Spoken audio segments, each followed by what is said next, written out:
And I'm thrilled to introduce Congressman Neguse, who from Colorado's 2nd District. In his first term, he's taking leadership in a host of areas, including as vice chair of the Medicare for All caucus. So welcome, Congressman Neguse.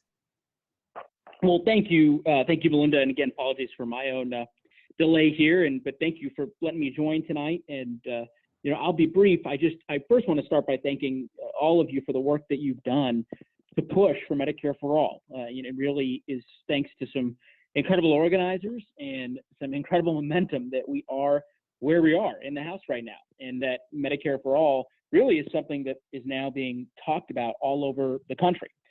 So many other incredible organizations who are keeping the pressure up on this issue, including many of the participants on the call today. I know I am, of course, preaching to the choir here, but you all are well aware of the reality that there are tens of millions of Americans in our country who still don't have health insurance or who are underinsured, and in many areas across the country, people are forced to pay incredibly high premiums and deductibles. Hard to call the product that they are purchasing insurance, including in a lot of communities in my district. And as you all know, the Medicare for All Act would extend Medicare coverage to the whole population. And we know empirical studies tell us that it would, if enacted, save families up to 14% on healthcare costs each year. It would ensure that everybody receives high quality, affordable healthcare. And in my view, it is critical to American families across the country, right, to ensure that no one goes bankrupt paying for medical care, and to finally guarantee universal health care in a system that works for all Americans. So it is exciting, I will tell you, to be serving in Congress right now. And while I may be new to Congress, certainly something I've kind of been long enough to know that what is happening with respect to this particular bill, the Medicare for All Act of 2019, really is a big deal. I mean, it's a big deal to have 104, well, I don't know if it's 114 or now if 116, as Melinda said. Sounds like 2 more people jumped on board on any piece of legislation. I mean, that, just to give you some perspective, that's almost half of the Democratic caucus. It is a big deal to have 3 hearings in 30 days.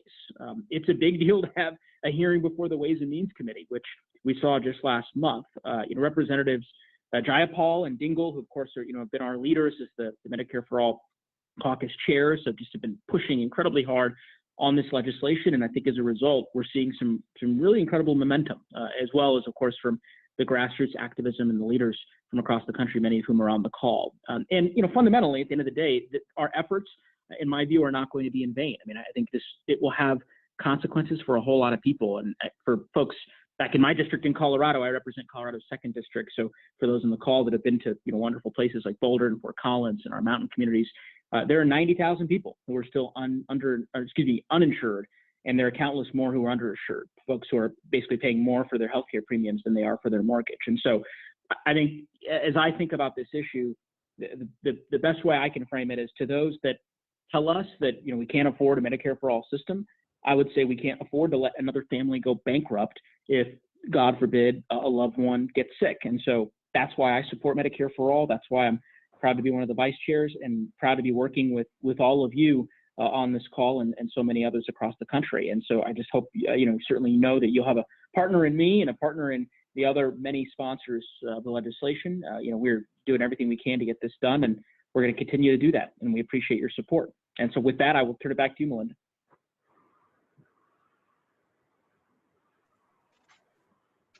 Thank you so much.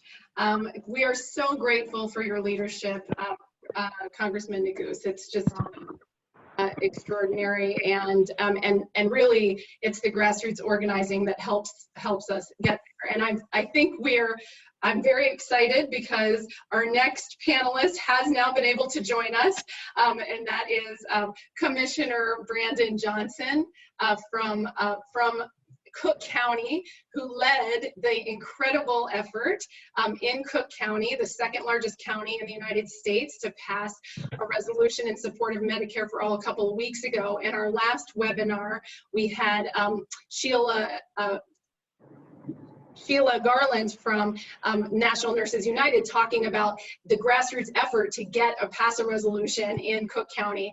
And we're really honored to have Commissioner Johnson, who led this victorious effort, a unanimous vote in support of Medicare for All. So welcome, Commissioner. And again, I apologize. It seems like there was some issue with the connection, but we're glad you're here. I'm happy to be here. Melinda, you can take a deep breath now. We're all with you. Thank you. We're good. Yeah. So, no, I'm really excited about the momentum, as the Congressman just indicated. I'm also noticing just a small observation.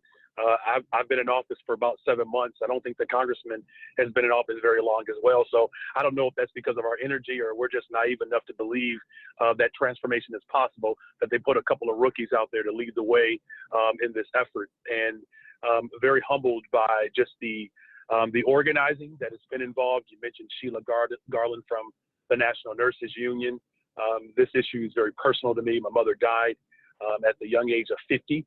After my father lost his health insurance. He had a rare heart disease, and that's something that, you know, I've made a vow as I decided to move into this new effort as an elected official, to stand up for working families, and, you know, particularly around the issue of healthcare.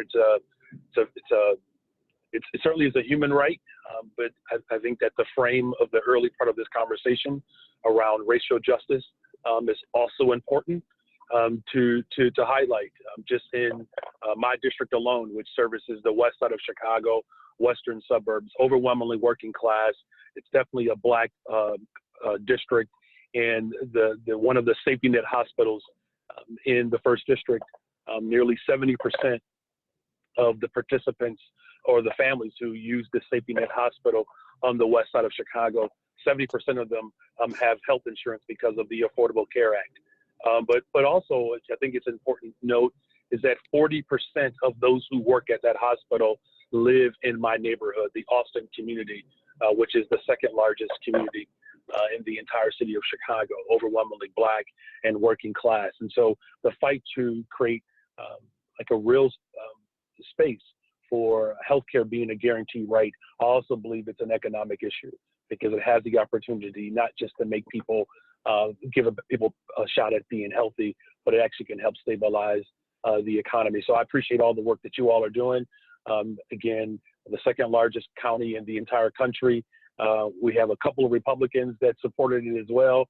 A little baffling, but I think that it also speaks to just the overwhelming effort that people are putting forward to make this an issue that extends beyond party lines. So I'm really happy to be on the call, and really looking forward to hearing all the other amazing work that's happening around the country, and just glad to play a small part in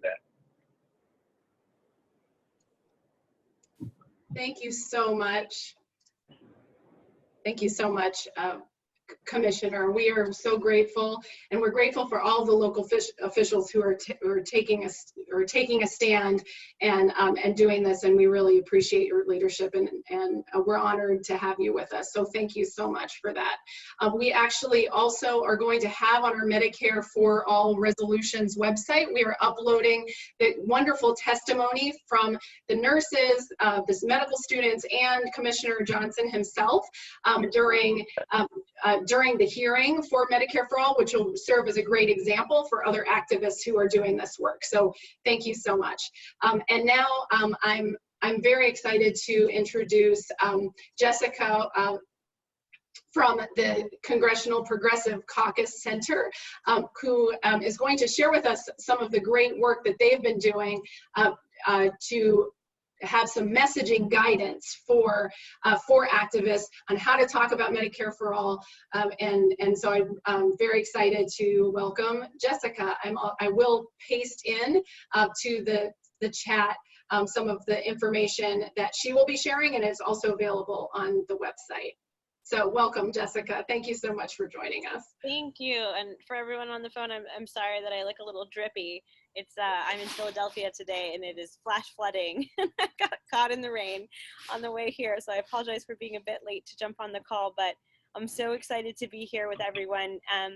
And I'm also, so I'll go over what I have here, but I'm also happy to stay on for the rest of the call. And if you have any questions you want to put in the chat, and I can answer after I stop talking. And I'm not sure I'm reached the level of ability to to multitask, to talk and type at the same time, but I will answer questions afterward. So I just wanted to take a moment, first of all, to thank everyone who's on the call for all the incredible work, and for sharing your story as part of that work. I have spent the last decade and longer than a decade working in community organizing, and I have seen firsthand the power of people's stories, and I've also seen how frightening and taxing and difficult it can be to tell those stories, especially the hard stories that we carry with us. They are some of our most powerful tools, but they also are sometimes difficult to tell. So I just want to start with thanking you for sharing your story. And then the idea here is to give you a little bit of guidance of what we've learned works, and what we've learned works on the doors, what we've learned works through polling and message testing. A lot of what I'm going to say is pretty straightforward and common sense and about connecting with your fellow humans. But we do have some sort of ways that we can make sure that people understand what Medicare for All is. Because I think one of the biggest challenges that we have right now is people like the sort of nebulous idea, but they don't really understand what it is we're talking about. And it's really important that we as advocates and we as folks who understand just how important Medicare for All is are the ones who define what it is in their eyes. Because I will tell you that the for-profit healthcare industry, the big pharma, they are pouring quite a lot of money into defining Medicare for All their way and putting in scare tactics. So it's really, really important that we're all out there telling our friends and families and neighbors about Medicare for All and why it matters. So the first thing I want to do is just talk a little bit about how we found that talking about Medicare for All specifically, and then I'm going to talk a little bit about some just general tips on storytelling, which I'm sure many of you already know, but I feel like it's always a helpful reminder. So the first thing that I'll say is it's really important to start with what people get.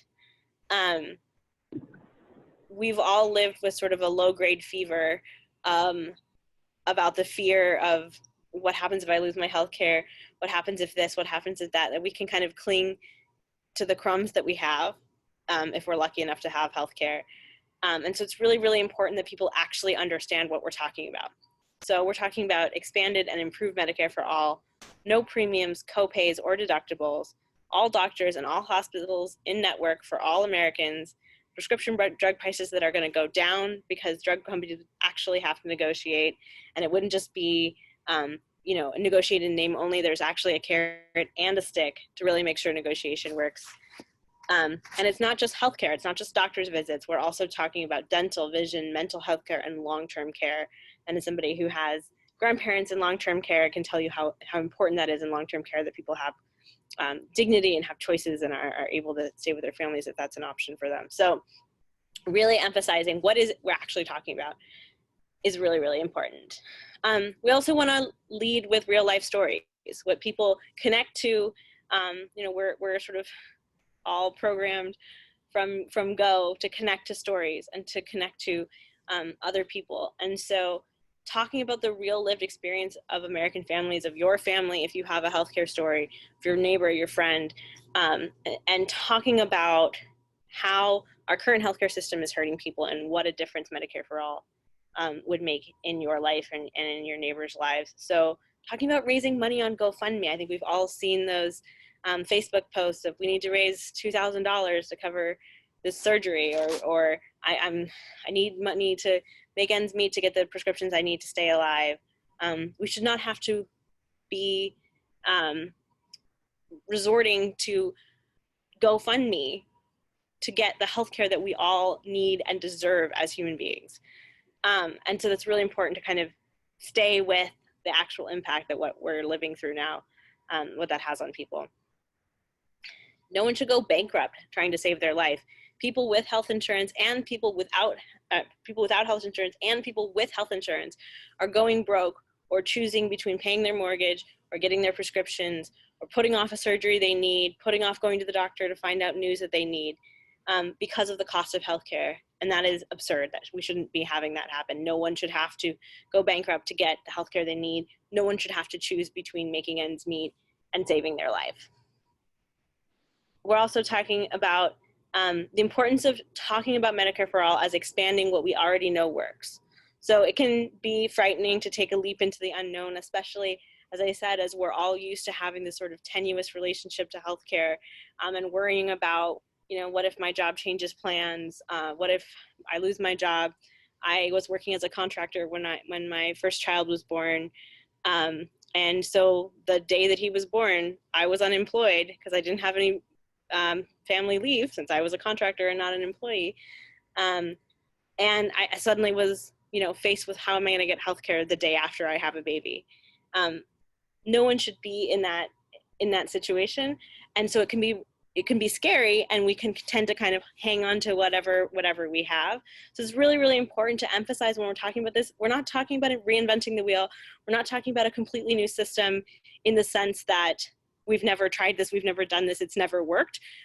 Medicare for All is about expanding and improving a system that we already know works, and then expanding it in a huge and transformative way, but it's not building something from nothing, right?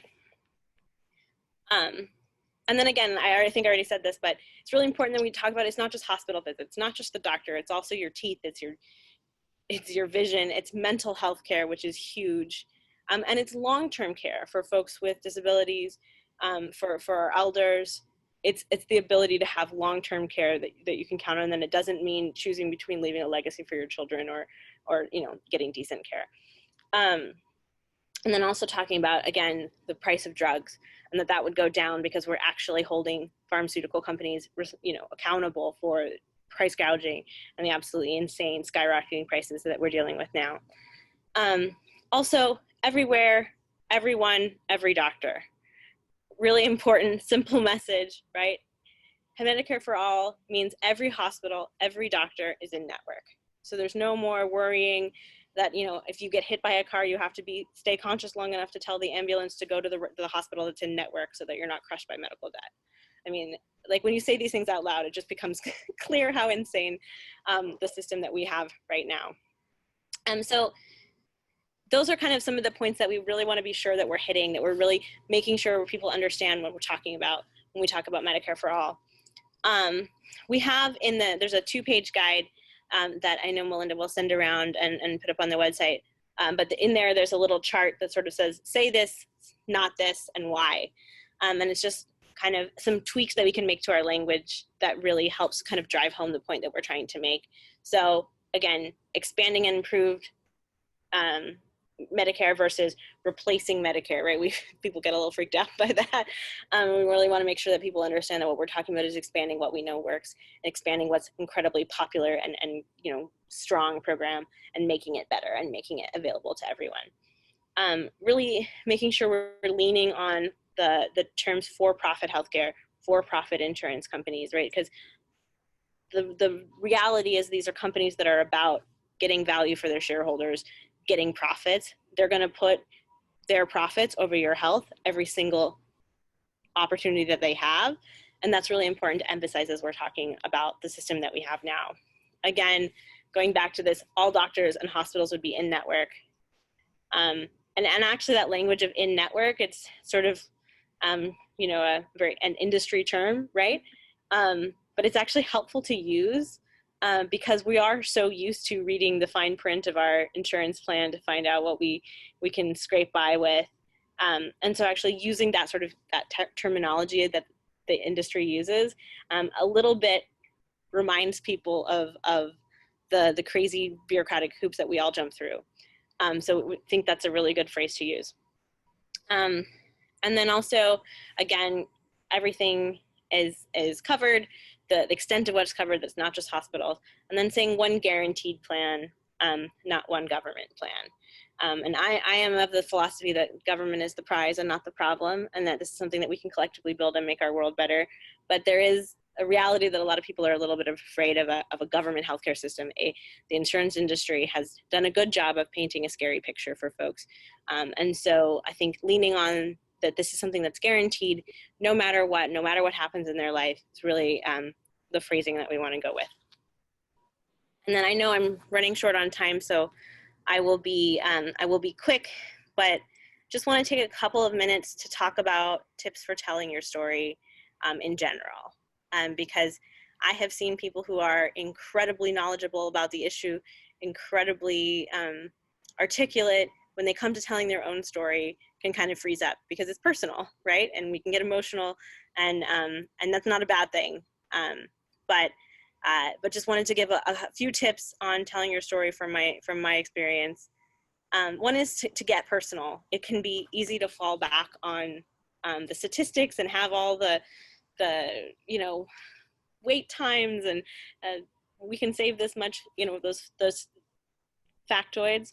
It's easy to try to lean on those, but what's actually most powerful and what's going to stick with people, and I will tell you this from over a decade of talking to elected officials and trying to persuade them of different positions, that whenever we actually succeed in moving somebody's position, and you go and you talk to that legislator and they tell you what really turned them around, it's always a personal story. It's never a statistic.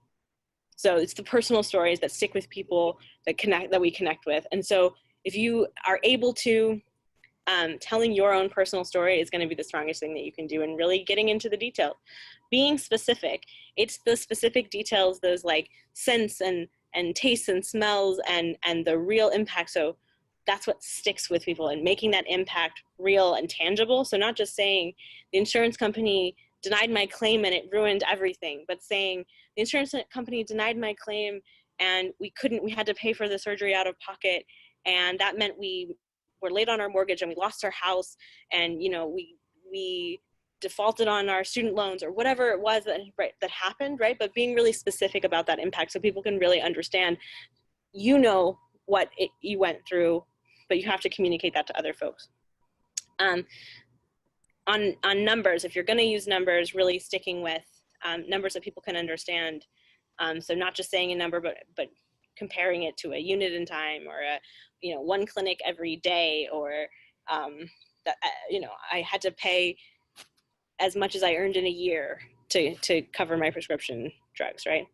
And then the last thing is phone a friend.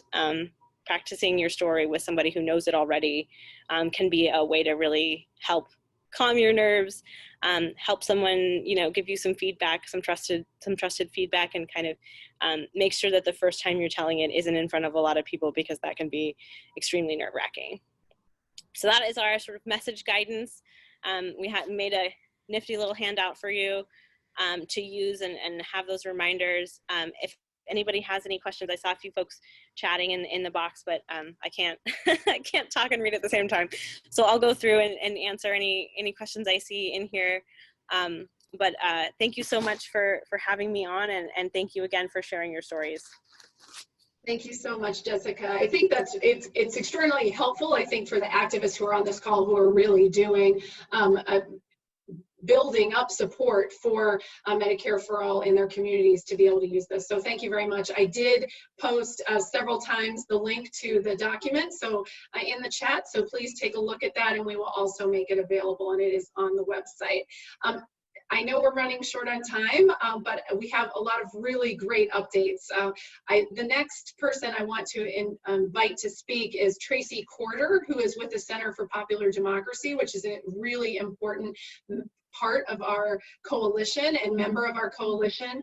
And it is also the group that helped to lead the letter from prominent racial justice organizations that I mentioned earlier. So Tracey, if you could just give a quick update about that and your work, and we're grateful to have you on the call.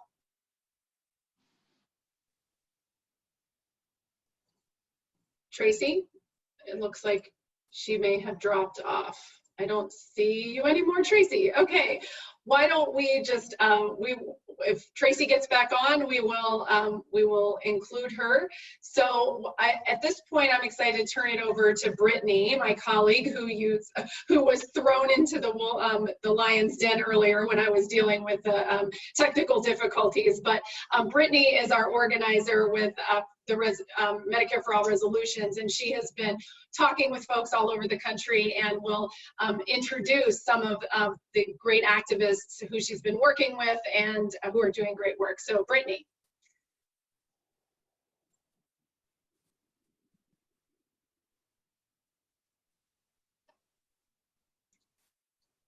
Great. Hi, everybody. There I am. All right, so I got into this a little bit before, so I'm going to pick up where I left off. I was talking about how in Merriam, Kansas, the day after our last webinar, we had, there was a really, really great article in the local post for Merriam, Kansas about people who are organizing and drafting, and we're going to submit a resolution in this red state town just outside of Kansas City. And in Baltimore, Maryland, the activists are also right now, they're helping their allies. Sorry, somebody is, I hear some echo. If any of the speakers, oh, is that you, Tracey? Hey, can you hear me? Yes, come on in. Hi, y'all. I'm so sorry. I'm actually in Philly and I was on the phone and y'all couldn't hear me. So I'm going to try to, if you hear things in the background, it's because I'm outside. So really quickly, I am the Racial Justice Campaign Director at CPD. We've been working on Medicare for All as a racial justice issue. Speaking as from storytelling, this is really a personal issue for me. About a year ago, my mom went to the hospital in a pretty poverty-stricken area of Milwaukee, and they told her she had pneumonia, and they sent her home with medication. And then, you know, that didn't sit right with me and my sister. And so she went to a hospital 5 miles away in a more affluent area, and they said, not only do you not have heart failure or not have pneumonia, but you actually are in heart failure, and the medication they're giving you made you worse. And so healthcare system started to see Medicare for All as the racial justice issue that it is. So it's been a pleasure to be able to organize around this because it's very personal to me. And we've worked with organizations like the NAACP, Law for Black Lives, also Policy Link, and we also are working with organizations that are doing grassroots work throughout the country to talk to members and talk to folks about why this is not a separate racial justice issue. This is not something that is separate from the work that we're doing, but it's something that's very much intertwined.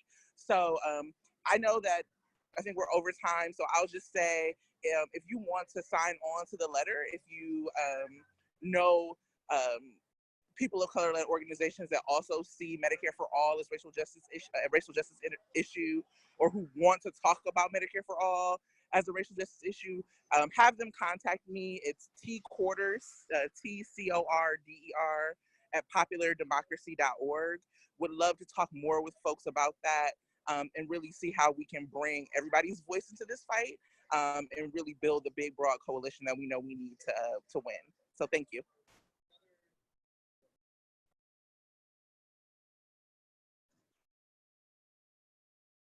Thank you, Tracey. Okay, turn it back over to you, Brittany. I did post in the chat the link to the letter, and it's a really exciting letter. So thanks so much, and for all of your work. Yeah, the letter is also really great because there's some statistics in there that can be really useful when talking to elected officials. So I am just going to move on to our first one of our local activists to talk about what's going on in Oxnard, California, and Ventura County. They've been having some meetings and it seems like it's going really well. I'm really, really super excited to introduce Mike DiMartino from Oxnard. Hello, thanks for inviting me. We had our kickoff meeting Tuesday, and I had several people that are at my house, and many of them are already activists in the community. So we started off with groups that are people that already know how to organize, have other groups that are organized. And in the city of Oxnard, which is about 200,000 people, I've already contacted my connections to the city council, and I have 2 council people that are on board already. I have the city manager on board, and the mayor pretty much most of the way. And so tonight, the reason I need to get going is I'm going to try and talk to 2 more council people tonight. So we've got a good momentum going here. At my meeting the other night, we had people from 2 adjacent cities, city of Ventura and the city of Camarillo, that were at the meeting too. And they started last night working on 2 of their council people in Ventura. And last night I went to a seminar for the county supervisors. Our city's so large that we actually have 3 county supervisors that cover the city. I mean, they have a little chunk each. And one of them also happened to be the mayor of Ventura. So it gave me an opportunity to meet them and ask them a question of whether they would, if they were county supervisors, whether they'd be interested in putting in a resolution for Medicare for all. And one of the people running was actually one of my contacts on the city of Oxnard council, and she of course said yes. And then the other 2, it was new to them, so they were kind of like deer in the headlights. Well, they didn't quite know what to say, but I was able to get contacts with them, and now I can get in there and educate them. So we've got great momentum, and the way that I set up this site on Facebook was that I didn't make it just for Oxnard. I made it a county effort. So we're coordinating actually 3 cities right now, and Oxnard's the furthest along, and everyone is also going to help me to keep organizing in Oxnard. So that's where we're at. Any questions? Awesome. Thanks so much. I can let you go. And if anyone has any questions that come up, I can let you know. Okay, I can look later. Thank you. Okay. Have fun. Okay, bye. All right, so I wanted to move on to our next speaker, who is Clayton Tucker from Our Revolution, Texas. We're going to call it Medicare for Y'all. Hey everyone. So my name is Clayton Tucker. I am the statewide coordinator, or some folks may say statewide troublemaker, for Our Revolution, Texas. We are fully in the game for Medicare for Y'all. We had a statewide bill, Healthy Texas Act, which would create a single payer within the state of Texas, got heard in committee and all that stuff in the state house. Session ended. Now we're switching over to Medicare for Y'all, which is basically a combination of the national plan and the state plan. And what we're doing is that we've collected data about the economic benefits and the uninsured numbers, and we putting that into all these maps, which I'll be putting in the chat.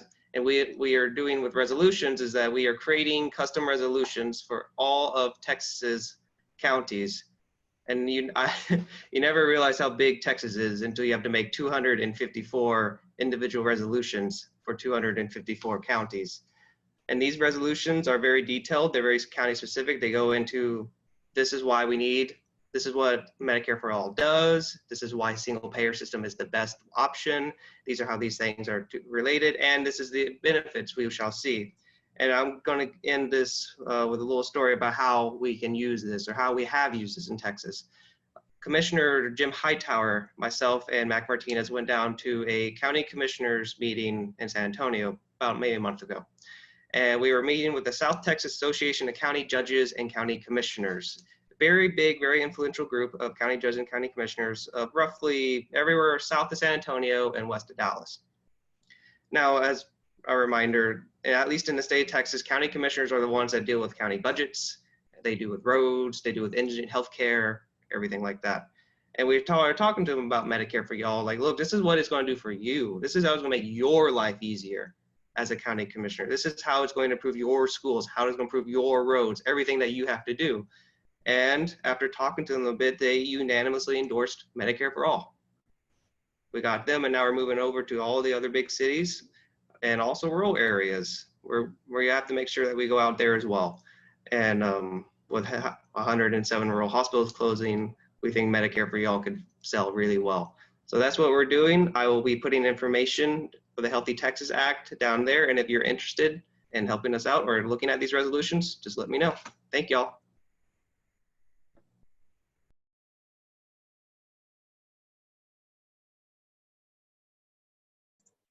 Thank you so much, Clayton. Next, we want to, oh, go ahead, Brittany. Hi. Yes, sorry, I was just coming in. So now we have David McMahon. I'm sorry if I did it wrong. Who's active in the DSA chapter in Philadelphia and in the Bucksmont DSA chapter. And they made great progress in making a resolution in Norristown after their success in Philadelphia last year. Right. Yeah, can you hear me all? Yeah. Can you hear me well? Okay. Yeah, this began, Bucksmont DSA is a branch of the Philadelphia chapter. We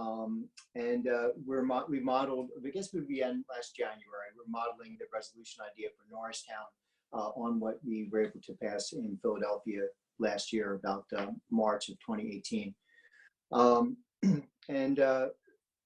We chose Norristown primarily because it's the county seat of Montgomery County, which is pretty much contiguous with Madeline Dean's district.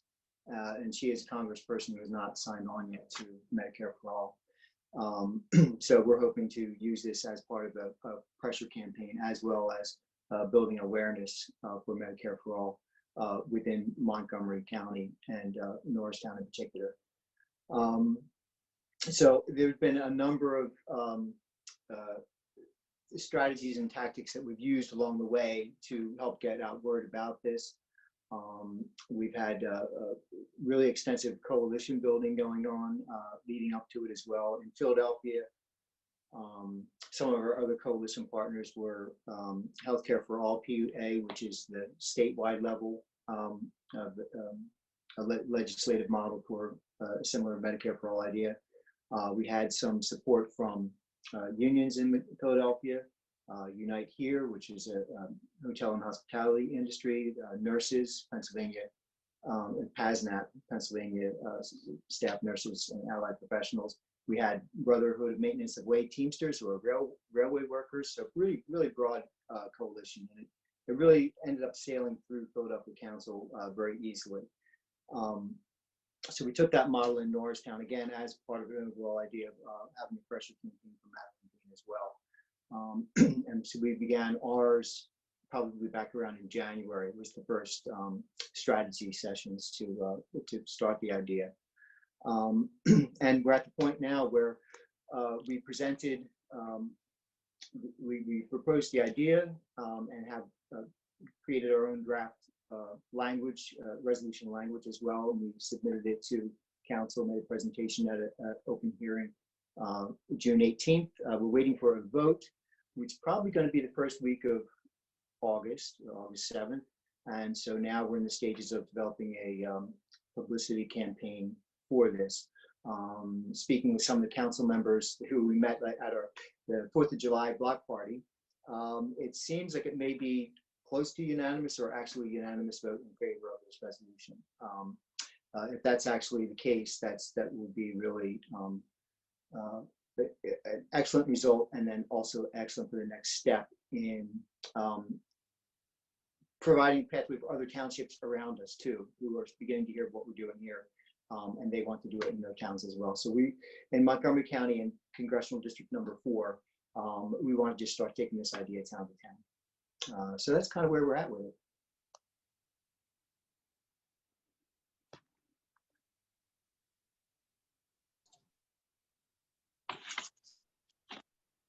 All right, so now we have North Carolina.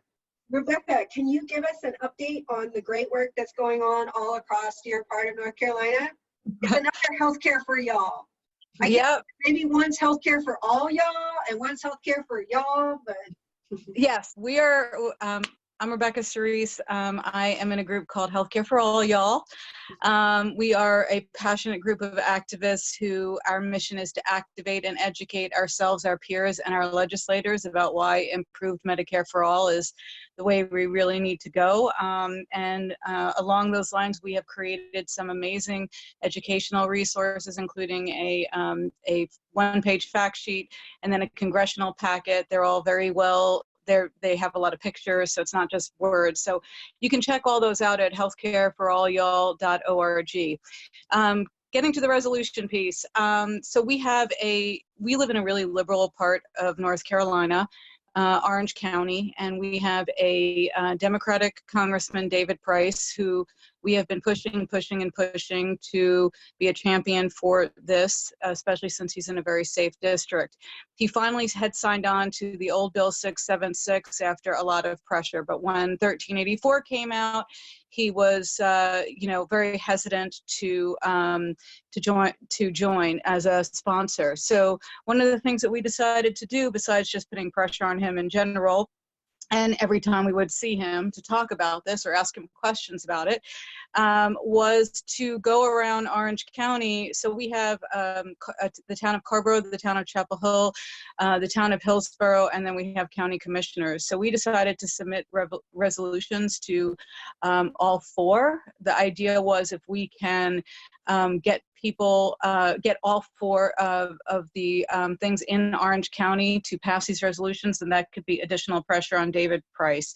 So the thing is, we live in a pretty small town, so the great thing is we actually have relationships with some of our town councilors and our county commissioners. Basically, we took our congressional packet and we created a resolution that actually had pictures in it, which we submitted. And I was lucky enough to have a friend on the county commissioner. So she was the one that introduced that for me. Our wonderful colleague, Nina, who's also part of Healthcare for All Y'all, actually went to present it when it was brought up. And was grilled by one of the more conservative county commissioners, and she did an amazing job of defending, why we were doing this. So that resolution ended up passing with all except that one conservative vote. Carborough's super progressive place, they passed it with no problem at all. Chapel Hill is the one that I presented. Unfortunately, they weren't able to pick it up this session. They're coming back in September, but we're going to continue to put pressure on them. And then the idea is that we're going to bring a bunch of folks to the town hall, to town council meeting when they come back, and really put pressure on them to pass this. The good news is, by the way, that after that and a pressure campaign that we did online, David Price actually did sign on as a co-sponsor right around the time the budget committee, which he serves on, had the hearing on Medicare for All, which was really, really exciting. So next we are focusing on another North Carolina Congressman, G.K. Butterfield, who is another Democrat who has not signed on, who's on the very important Energy and Commerce Committee. So we're super excited and really passionate about this issue. And thank you for allowing us to tell you about our adventures. Wow, thank you so much, Rebecca. This has been very exciting, and I'm learning so much about all the work you all are doing. So I wanted to draw everyone's attention to the map on our website. I know I always I'm kind of become the person that is like, hey, look at the map. So I'm going to do that, but I'm going to try and make it different this time. So let me share my screen, and I'm going to try and make it yes, this one. All right, I'm going to try and make it easier for folks who are seeing the website, right? Thumbs up? Yes. Okay, great. So I'm going to make sure that people who are joining us on the phone are able to follow this later. So if you go to Medicare 4 with the number 4, allresolutions.org, at the top you click Take Action in Your Town, and then on the left you click Find Your Town, and that takes you to this map, this lovely, lovely map. Whoa, look at all those new places. there are green and blue icons here. The blue icons are areas where a resolution is in process, and the green icons represent areas where a resolution has passed.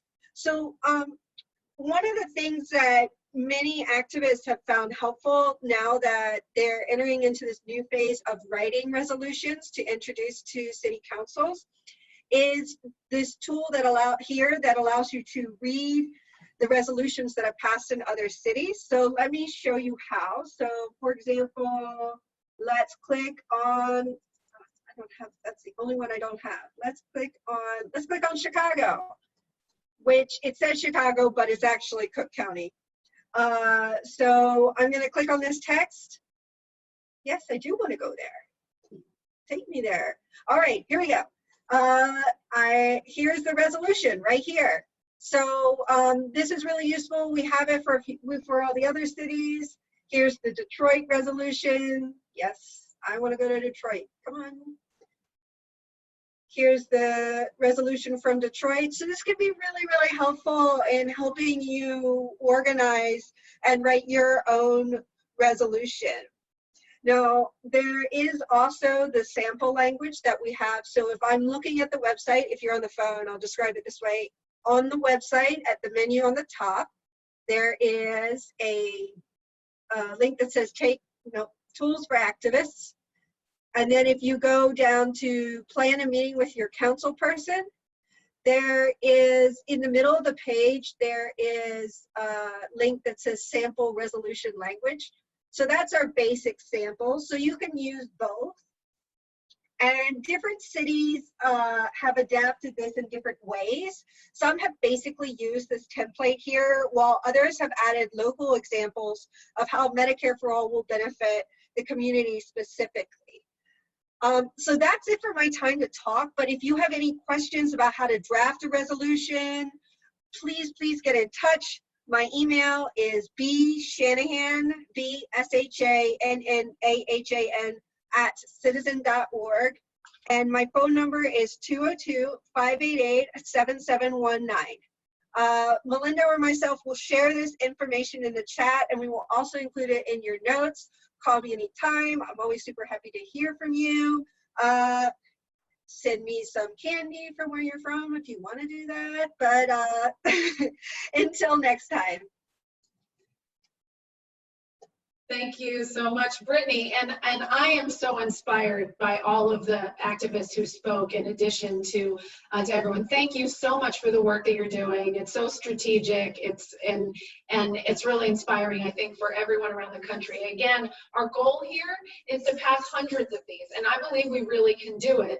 And this is a way that we can really build pressure and build the national conversation around why we need Medicare for All, so that Congress won't just respond to the big money that's coming in from the insurance companies and big pharma, but they have to respond to the people. And so this is true grassroots work, and we're really grateful to all of you.